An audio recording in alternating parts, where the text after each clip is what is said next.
اعوذ باللہ من الشیطان الرجیم بسم اللہ الرحمن الرحیم. کہتے ہیں بسم اللہ الرحمن الرحیم سے قرآن کریم اور خیر و برکت کے ابواب کھل جاتے ہیں جب بسم اللہ پڑھ لے. انجیل کے ماننے والے مسلمان جس وقت انجیل برحق کتاب تھی اور عیسیٰ علیہ السلام پر ایمان لانا فرض تھا، اس وقت کی بات ہے کہ ایک شخص مرنے لگا اور اس نے اپنی بیوی کو کہا کہ شاید پس از مرگ اللہ تعالیٰ مجھے اولاد دے دے. اگر کوئی بچہ بچی پیدا ہوئی تو ذرا اس کے دین کا خیال رکھنا، دین نقصان نہ ہو جائے. خدا کا کرنا تھا اس کے مرنے کے بعد اس گھر میں بچی کی ولادت ہوئی، بچی آئے بچیاں بھی ہوتی ہے. جب وہ بچی الفاظ و حروف لینے لگی، علماء کہتے 4 سال 4 ماہ 4 دن، دن کی 4 گھڑیاں جب گزر جائے تو بچے یا بچی کو کسی محترم بزرگ کے سامنے بٹھا لے اور وہ اس کو 3 سورتوں کے شروعات پڑھائے. بسم اللہ الرحمن الرحیم پڑھوا لے، علم نشرح، اقرا بسم ربک الذی خلق، ہو سکے تو رب اشرح لی صدری بھی پڑھا لے. 4 سال 4 ماہ 4 دن، دن کی 4 گھڑیاں. فقہی طور پر حدیثی طور پر کوئی ثبوت نہیں، بزرگان دین کا پختہ عمل ہے. ایک تجرباتی چیز ہے، تجرباتی چیز ہے. اور وہ حدیث جو آئی ہے جس میں ہے مرو اولادکم بالصلاۃ وہم ابناء 7 سنین، 7 سال کے بچے سے نماز پڑھواؤ، 10 سال کا ہو جائے نہ پڑھے پٹائی لگاؤ. تو جب 7 سال کا بچہ نماز پڑھے گا تو 5 سال کی عمر میں اس کو نماز سکھانا شروع کر لو. تو 4 سال 4 ماہ 4 دن، یہ 5واں سال ہے. یوں ثبوت ہو جائے گا. تقدس انور میں ہے کہ امام الاثر مولانا انور شاہ صاحب کا بسم اللہ بھی اسی حساب سے ہوا ہے، اور تمام اولیاء و بزرگان دین سب کا بسم اللہ اہتمام سے ہوا ہے. تجربہ ہے کہ جب بچے کا بسم اللہ بزرگان دین کے سامنے ہو جائے، اللہ تعالیٰ اس بچے کو تعلیم میں معتبر بنا دیتا ہے، بڑا متوجہ رہتا ہے. اعوذ باللہ من الشیطان الرجیم، میں پناہ مانگتا ہوں اللہ کے پاس شیطان مردود سے.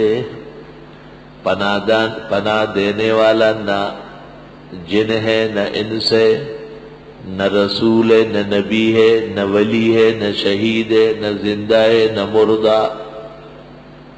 سب کے سب اللہ کے سامنے بندے اور محتاج ہے. صرف غیر محتاج اور طاقت کا سرچشمہ اللہ بزرگ و برتر کی ذات ہے.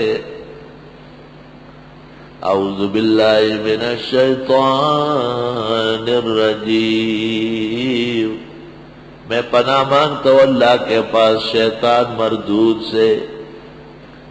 دنیا میں ہمیں سانپ بھی کاٹتا ہے، شیر بھی کھا جاتا ہے، بڑے درندے اور حشرات الارض ہیں جو ہمیں نقصان پہنچاتے. سینکیاں اور زہر، دنیا کے اندر بہت چیزیں ہیں جو انسانوں کو تکلیف دیتی ہے، لیکن شیطان جیسے تکلیف کوئی نہیں پہنچاتا. انہ لکم عدو مبین، وہ تمہارا کھلم کھلا دشمن ہے.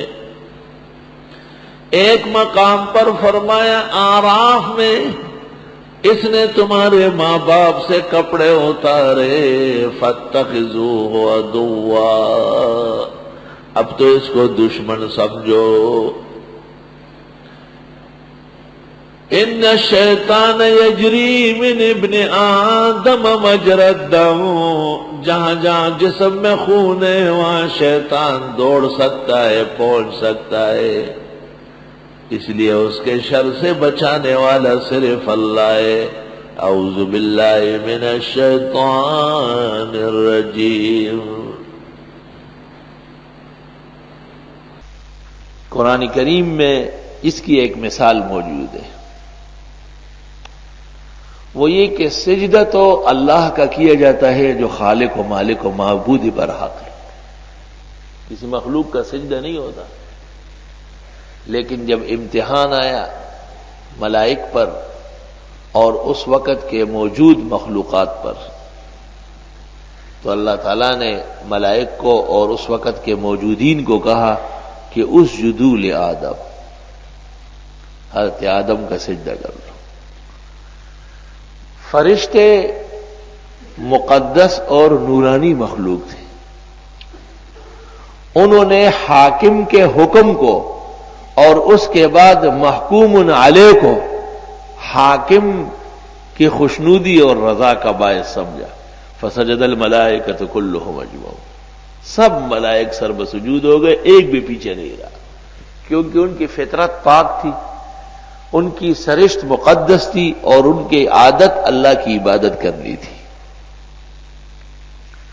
اس وقت بھی ایک ہری پگڑی والا تھا نا، جس نے کہا کہ اسجد لمن خلقتہ بشرا من طین۔